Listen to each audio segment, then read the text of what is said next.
Okay, good day everybody, and today we're going to continue our series on calculus, looking at the chain rule today. In the previous two videos, we addressed the power rule and we also look at the product rule. If you need any insight on those two rules, again, feel free to check them back. You will see them attached to this video, so you can feel free to look back if you need a refresher or a know-how into how to apply those two rules. Today's objective, we'll simply look at how to differentiate functions using the chain rule. And of course, we'll also look at when and how we could know that the chain rule can be applied or applicable. That's also very important. One thing to know the rule is another thing to know when to use the rule. So we're going to be addressing that in this video too. So here we have an example. The chain rule is one of the rules. I like it, to be honest, a lot, but it's one of the rules that is a bit iffy to explain. So simply put it like this. If we have a function, if a function is raised to a power or an index, basically that is our indicator that we can use the power rule, sorry, the chain rule. And here we have a simple example. So we have a function here, this is a function, but this entire function is raised to a power, to an index. Once we see a scenario like this, that is our indicator that the chain rule is the one that we have to go for when we differentiate it. And how does the chain rule operate? Simple. We treat the outside as a function for itself and we multiply that by the inside of this function. So let me just use an algebraic expression first and then we're going to go to solve this problem. So algebraically speaking, for example, if I have, and I'll erase this just now so I could show my work in my head. So if I have f of x is equal to, for example, let's say a, and I'll say a, imagine a is a function, a all cube. Imagine that a is a function. So you could think of a right now as if it was 2x squared plus 5x. Think about it that way. If I have to find f prime of x, or the first derivative of x, using the chain rule, this is what the chain rule does. I treat the entire thing as a function. So the 3 goes in front, using the power rule. My a stays as it is still, and then I have 2 here, and then I multiply that by a prime. I multiply that by a prime. And that is basically how I solve using the chain rule. So in other words, you take the outside power and you treat the inside function as if it was a variable or a constant for itself. And you just differentiate the outside and then you multiply that by the derivative of the inside. And this is basically the gist of the rule. Let us look at this problem here now. Allow me to erase this. Or should I solve this problem in the next slide? Now let's do it right here, even though I have a space designated for it, but that's okay. So if I go to use the same concept with this rule here, this is what I have. So remember, outside, inside, outside, inside. So f of f prime here would be now f prime of x will be, I'm treating the outside as a function first. So the 3 goes in front, it's like you apply the power rule to the outside, and then you minus 1. So then I have 3 multiplied by 2x squared plus 5x. So I ain't interfere with the inside here. The inside stays just like that. And then I have to the second power here, squared, because I'm applying the power rule to the outside. And then I multiply that. Well, in this case, because it's a function, I'll use a bracket. And then I multiply that by the first derivative of the inside, which will be 4x plus 5. And my story done right there. Good. One thing I could do further here, and again, so this is the ending of the differentiation part of it. And one thing I could do here, just to clean up my work a little, I could distribute this 3 into this function here. I could distribute it. So if I do that, my final answer in this case would be 12x plus 15, and I'm multiplying that by 2x squared plus 5x, all raised to the second power. And that is as far as we could go. And we need to be very, this is a 15, and we need to be very, very careful not to expand what we got here with this here, because we have to appreciate that this here is raised to the power of 2. So it wouldn't be the same by just multiplying 12 by this and 12 by that. No, no, no. If we do that, we are into a new area of math that I'm not aware of as yet. Good. So that brings us to the end of that. So let us see if we could do some examples now. Here we have practice questions and we have 4 of them, and I specifically use these 4 because these are the 4 ways, the 4 main ways I would say outside of trigonometry that we could see the chain rule being applied. And we're going to explore these 4 ways. The last one in particular is a little tricky but very straightforward once we understand what is taking place. So again, here you could pause the video and ensure that you attempt this question if you already know the rule and see if you will end up with the same thing. Of course, again, feel free to drop a like and a subscribe, and also feel free to drop something in the comment section below. If you like this video or if you need more explanation, I'll be more than happy to address any particular question that you might have. So let's go. So f of x is equal to 6x squared plus 7x to the 4. Remember, we have a function and that function is raised to the power of 4. So this tells us right away that the chain rule is applicable. And there is no fixing we need to do, so we could jump straight onto it. So here we will have f prime of x will be equal to outside inside. So outside I have 4, my inside stays untouched. So 6x squared plus 7x, and this now will be to the third power.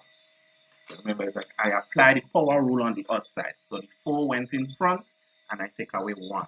And this now will be multiplied by the derivative of the inside function. And the inside function now will be 12x plus 7. Yes, and that's it. We're done here with the differentiation. And again, if we just take it one step further, we could clean it up a little, just like the first example we did. This 4 here can be distributed by this one here. So we could distribute the 4 here. And this will end up leaving us with our final answer being 36. 36? No. My bad. 12 times 4, that's 48, not 36. I'm missing a whole 12. So yes, that's 48. 48x plus 28. Yes. And that is multiplied by 6x squared plus 7x all to the third. Yes, and this is how we go about doing this one. And this one worked out pretty okay. This is nice enough. And that's the answer for the first one. And again, as I said earlier, do not make the mistake of multiplying this first part here by this here. Because remember, this function is raised to the third power. The only time I would advise you, or if you really like to simplify or break down or expand your brackets, if I should put it like that, then you have to lay down this function here 3 times. And then you start to multiply and remultiply until you end up with one function, if you so want to end up with one function. But again, you would hardly be asked to do that. Usually this is the end of the road or the process. Let's go to question number 2. Number 2 here we have everything to the root. So again, before we differentiate, there's only one adjustment we need to make, if so to speak. And for that one adjustment that we have to make, we just have to make sure that this root here, our square root sign here, is expressed as an index, is expressed as a power. And once we do that, we will see the ending of the road a lot easier. So this will be the same as f of x. I'm not changing anything. So f of x is equal to, I'm just rewriting this first. So x cubed plus 4x all raised to the half. So positive a half because the function is already at the top. Right, and once we have it like this now, we can see how easy the chain rule could be applied here. So here we have this function raised to the half, and now we have the condition set for the chain rule. And now I could actually find my f prime. So my f prime of x, my f prime of x will actually be equal now to, again I send the power to the front, and since it's a half as a fraction, I will just put it all over 2. I hope we could see it if I do it like this. So we have, and I'll do it like this so that later when I simplify, we could hopefully see it better. So x squared, and here we will have negative a half. That will be the power. Remember, if we take away 1 from here, we end up with negative a half, and all this will be over 2. Right? What did I do here? Let me just go back one step, just for we to see. So remember, the power here, the half goes in front. So if you put the power in front, that is what we have here, a half here. But a half is the same as 1 over 2 multiplied by this whole function here. So all I did here, to make our life easier in the solving process, I just divide everything here by 2. It's the same thing, it's a half. The 1 is understood, there's no need to put the 1, because that is understood. So it's just the whole function over half. And how did I get the negative a half? Remember, half minus 1, and minus 1 is the same thing as 2 over 2. Right? So 1 minus 2 is minus 1, and the denominators remain the same. Good? So that's how I got that negative a half. But I ain't done yet. So that's the first part of it.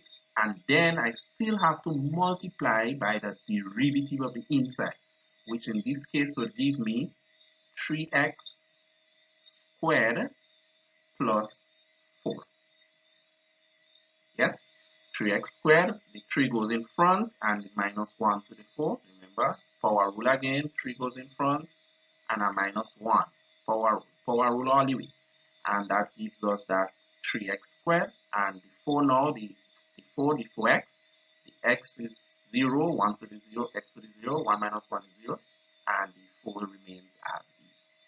And this basically brings us to the end, and from here we could just do a little cleaning up. So how do I clean up this one here? First of all, I know that I want this power to be positive. I don't want to leave it as a negative power. And this here I just multiply by the top. So this here will end up becoming my new numerator. So if I do it, if I fix up this, I would end up with something like this. If you don't understand what happens after this, then you just have to go back to the previous video. So at the ending of the day, my answer here would be this. 3x squared plus 4, right? Which is this function here. And that will be over the 2, the same 2 that I have here. And you see this function here, this function that I have here, I will send this function at the bottom, and I will also, when I change this function to the bottom, this negative a half will become a positive a half, and I will revert it to a square root. So by doing that, my final answer will look like this. The square root of x squared plus 4x. Again, if you didn't understand this process here, feel free again in the comment, ask a question, or just go back to the previous video when I would have looked at how to differentiate using a rational. You don't want to end up with a negative power, so you just revert it to the positive section, which is below. Or when you invert it, you become the power, the negative power becomes positive. And when you invert the positive a half, you could revert it also into a square root, which is what it was initially. So yes, that should leave us with this here as our final answer. This is our f of x, f prime of x of this given function at the top here. Good. So again, feel free to review or ask any question in the comment if there's anything there is not clear. Let's move on to question 3. And question 3 again is another way in which you could see this appearing. And for this one, we also have to do a little fixing up before we go into the differentiation. So here, I will send my denominator to the top. So here I will have f of x, I am start differentiating it, is equal to 2, and this function at the bottom here, I will send it to the top, so that we could see how easily we can apply the chain rule. So that will be 6 minus 5x, and that positive 8 now will become negative 8, because we are now at the top. I just sent it upstairs. So below it was negative, at the top, below it was positive. So when I invert it, it becomes negative. And I'm only doing this so that the chain rule could be easily applied. As is here now, as is here, I could easily apply the chain rule.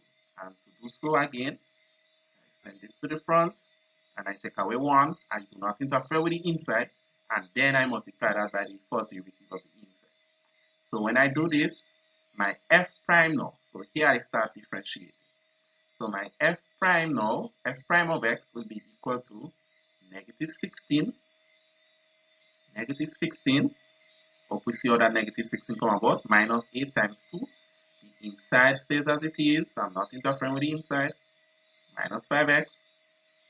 And outside now is minus 8 minus 1, so that's minus 9. Minus 8 minus 1, that's minus 9. So yes, it looks like it's getting bigger, but that's the rule. And multiplying that now by the derivative of the inside, which in this case happens to just be negative 5. Right? How did I get that? When you differentiate a constant, you get 0. And when you differentiate negative 5x, it just becomes 5x. The x disappears because it becomes x to the power of 0. And that leaves us with 5. And this answer is working out to be pretty nice. When we multiply here now, so let me just clean up here. This one don't come out too bad. If we clean up here now, we'll have negative 5 times negative 16. If my timetable serves me well, this is supposed to give us 80, I believe. Let's see, 5, 6 are 30, 5 1s are 5, yes, and 3 is 8, right? So it will be 80, and it will be positive because negative times a negative is a positive. So that is 80, and just like we did with the previous question, I want this to be a positive power, so I will send it at the bottom 1 time. So that will leave us with 80 over 6 minus 5x to the power of 9, positive 9. It was negative at the top. When I send it below, when I invert it below, it becomes positive. And this is basically the ending of that question. That worked out pretty nice too. I like how that ended up. Right, so that brings us to the end of that question then. And last but I trust you got the same answer too. So this will be the answer for this one. That's the end. And that brings us to question number 4, the last one. And in this one, you have to be very, very meticulous. In fact, we have to be a little careful. Notice here that we have a function. We have a function being multiplied by a function. So this is grounds to apply the product rule.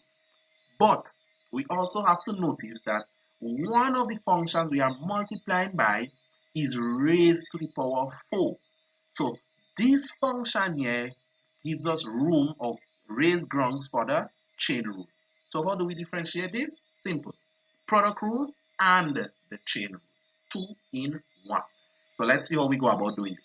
First of all, we have to recall the product rule, and that's what we did in the previous video. So if you forgot about the product rule, just click at the top there, you'll see the product rule, and you'll go through it. So here we have now, I go straight away and differentiate. So y prime will be equal to, I keep the first function as it is, product rule. So first function as it is, so I have x squared, 3x plus 4x squared. So the first function for x, the first function stays as it is, and the second function now, which is this one here, is a function raised to the power. So by differentiating that using the first derivative, I have to apply the chain rule. And what the chain rule states? Outside, inside, outside, inside. So I have 4 multiply, the inside stays as it is, you don't interfere with the inside, yet 5 all to the power of 3. Let me fix that x looks like, I don't know what. Right, so we have x. So that's outside first, and then we multiply by the inside, which in this case is just 2x. Yes, that's it. And plus, remember, product rule, plus. So what we did here, let me just explain before I move on. What we did here, we kept the first function as it is, this first function here, and we formed the first derivative of the second function. And by using the first derivative of the second function, we actually had to apply the chain rule because it was a function raised to our index. And that gives us ground to apply the chain rule. And now, for the second part of the same question, I keep the second function as it is, which is the same function that we just applied the chain rule with. So now that function stays just so, we're not interfering with that. So that's minus 5 all raised to the 4. And then we multiply that by the first derivative of the first function, which is this function here. And the first derivative of that function will be x plus 12x. 12x squared. Simple. 12x squared. So remember the 3 going in front, the 3 went and made the 4, and then I minus 1 to the 3. I minus 1. And that left me with 12x to the 4th, right? And when I do this now, that's the end of the differentiation. Now I have to see if I could clean up or make a little nice work out of what looks here like a messed up thing.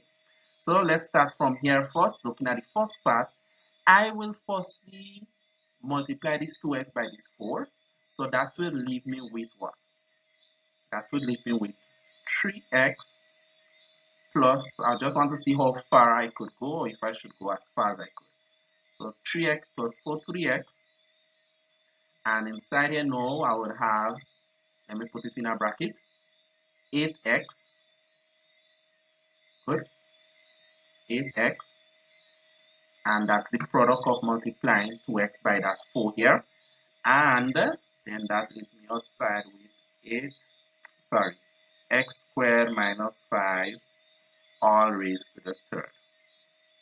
Plus, on this side, there is nothing I could do. So, like, honestly, there's nothing I could do over there. So that stays just like that. So that leaves us with, because I cannot multiply this function raised to the power of 4 by what is outside. I just cannot do that. To do that, I'll have to expand that exponent of 4. And definitely, I wouldn't want to do that. Of course, if we are very familiar with Pascal triangle, we could easily do it. But why go through all that trouble if we're not required to? And let's see, one more thing I could do to clean up here. I could actually expand this 8 over here. And I think that's the last thing I could do here to clean up this work here. Let's see what I end up with when I finish this. So 8x times this, and I will leave it in the bracket still because I know I have another function outside. So this should leave me with 24x squared plus 32x to the 4th. Yes. All multiplied by x squared minus 5. I really have to work on this writing. Minus 5 to the cube. And over here we have the same thing. X squared minus 5 all squared, all to the 4th, and x plus 12x squared. Yep, and I think this is as far as I could go. Let me just take a second look. Yes, there is nothing else. This is a 4, not a 9. It looks like a 9. Yes, there is actually nothing else I could do to simplify this. This is as far as I could go. So again, there goes the chain rule, and I did this one purposefully because I know this is where students generally get stuck when you have a combination of the product and the chain rule, which is very tricky. Of course, by then we're supposed to be able to master the power rule, so the power rule should not be a problem, but we have to be able to identify when the chain rule is working in collaboration with the product rule, if I should put it like that. The same thing could happen with the quotient rule, which is the next rule that we're going to be addressing in the next video before we move on to implicit differentiation and logarithmic differentiation. So this will be the end of today's video. Again, feel free to like, share, subscribe so that you'll keep in tune whenever I send the next video. Along with calculus, I'm also running the high school topics, consumer arithmetic, and we did algebra already. So you could also feel free to follow those videos. So until next time again, you take care.